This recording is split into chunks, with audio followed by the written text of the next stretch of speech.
from 331 million to 2.5 billion.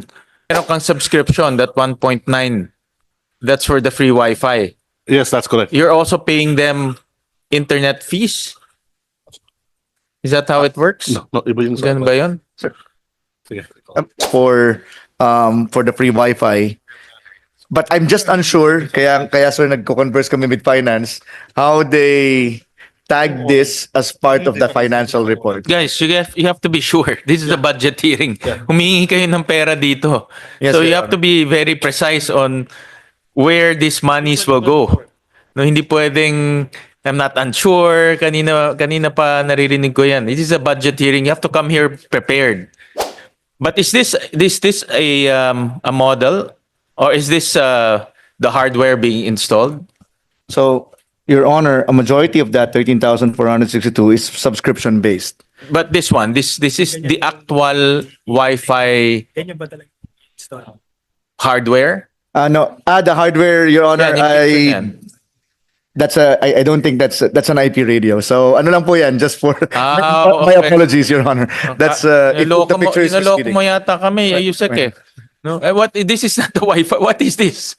That looks like an IP radio or a masyadong maliit for microwave. Ano? So that's an IP radio. Dapat sesantehin yung gumawa nitong PowerPoint. No?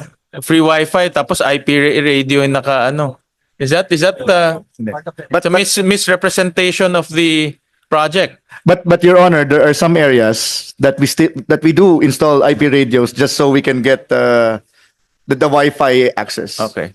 No, I was going to say that. Well, first of all, no, I was going to say that it looks quite flimsy. No, if this is the Wi-Fi, baka lipa rin tong Wi-Fi installation. But I guess this is not the actual installation. No.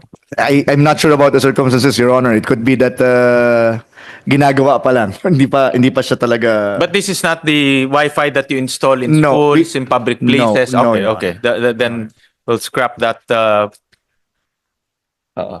Okay, we'll go back to slide 13. So we're now moving away from installing hardware to subscribing for free Wi-Fi. It's a subscription engagement now. So let me qualify, Your Honor.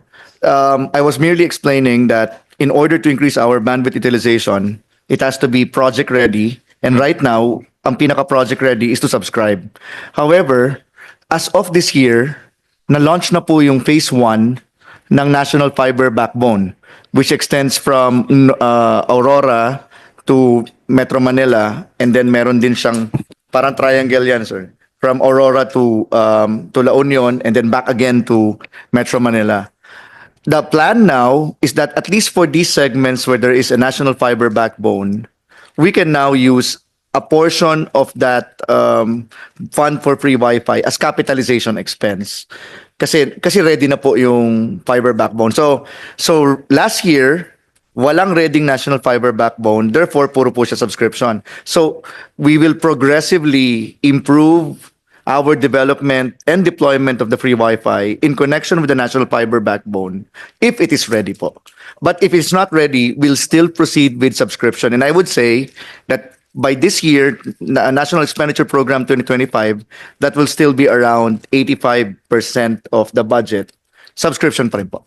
I do agree. No, sometimes, not sometimes, but most of the time, it's impossible for government to scale up. And we have a lot of projects, good projects in mind. We have a lot of innovative projects, but when you start talking about scaling up, it's impossible because of the size and the size of the country and the size of the population. So I do agree that engaging what we have already, for example, the telcos, through a subscription or service-based engagement, I do agree it's the most efficient. No, rather than putting the actual Wi-Fi nodes in all schools and public places, it will take time, and the maintenance also is another problem. No, admittedly, sa bahay lang nga, magkakabit tayo ng sariling Wi-Fi, problem na. Just imagine.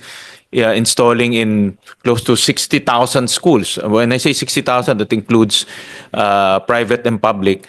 That's going to be quite challenging, especially on maintenance. So I do agree that in some models, the subscription-based or a service-based engagement is much better, much more cost-effective.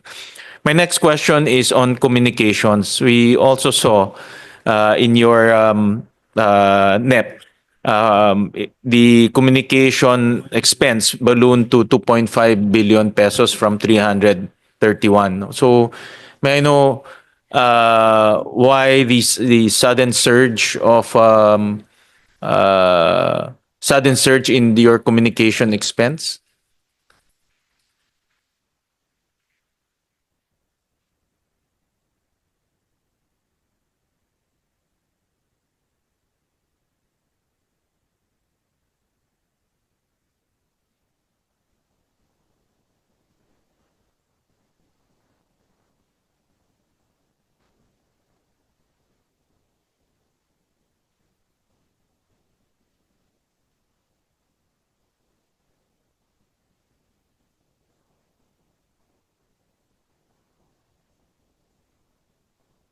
Go ahead, go ahead.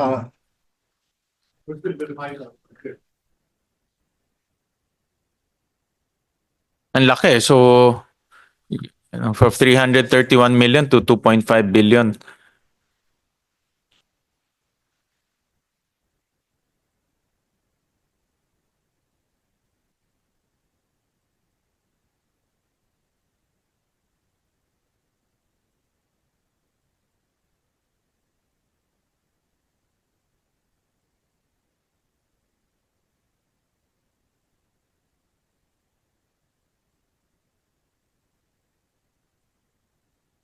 Mr. Chair. Go ahead, Yeah. Yusek. So under this account, there are four sub-accounts, namely mobile, landline, internet subscription expenses as well, and cable and satellite radio expenses. This is actually part of the free Wi-Fi projects that we have as well, Mr. Chair. So this is still in connection to the free Wi-Fi project? Majority of which, Mr. Chair. Okay, so it's the department subscribing. This is under your communications account. So how is it? Yeah. You're paying it as an expense. Ba? These are actually internet subscription expense. Of the department. Yes, Mr. Chair. Yeah. Bakit biglang lumaki? Why is it? Mr. Chair, if you'll take note, it is only last year that we were able to significantly increase our utilization for free Wi-Fi. In the prior years, we're not able to, actually before our term, we're not able to use up our budget for the free Wi-Fi. Last year, we were able to hit about 80% of the consolidated budget. 84%. What you're saying is, aside from subscribing from the telcos, you're also paying for the internet service. Is that how it works? Come again, Mr. Chair, sorry. Diba meron kang subscription, that 1.9, that's for the free Wi-Fi.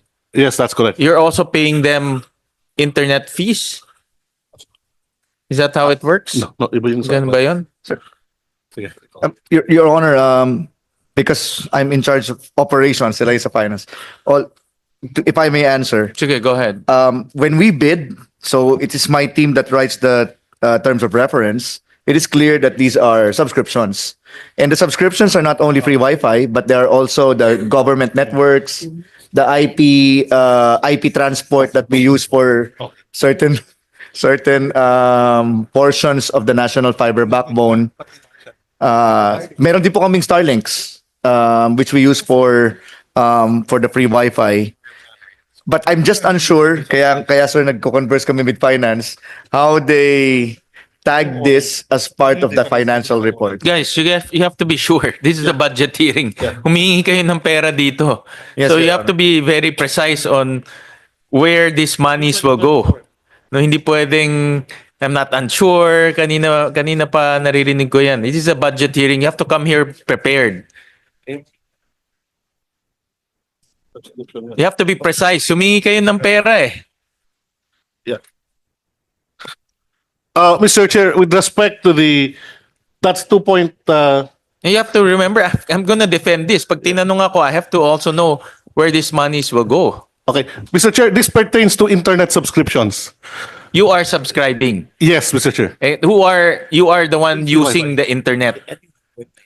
This is for the free Wi-Fi project as well, Mr. This Chair. is for the free Wi-Fi. Okay. Yes. So you are paying communications fee in order to deliver free Wi-Fi. Yes, Mr. Chair. Okay. And I'm trying to understand my subscription na, my communications, but how is this working? The subscription with respect to communication pertains to the free Wi-Fi projects. Okay. That is under the communication expense. Okay. Subscription. The subscription, the orange one, Mr. Chair, the orange one, this pertains to ICT subscription.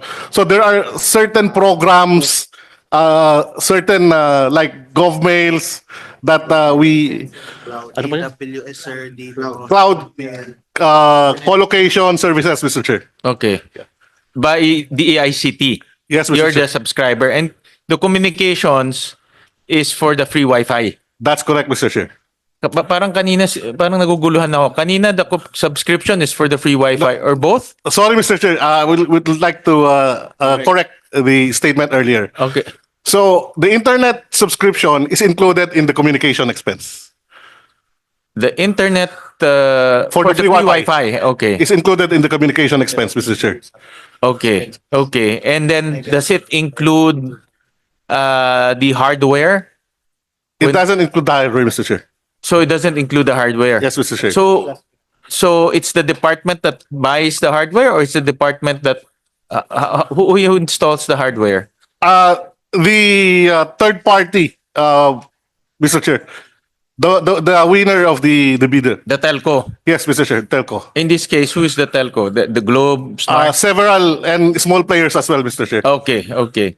So they will install the Wi-Fi, and then you will pay them through your communication expense, and then our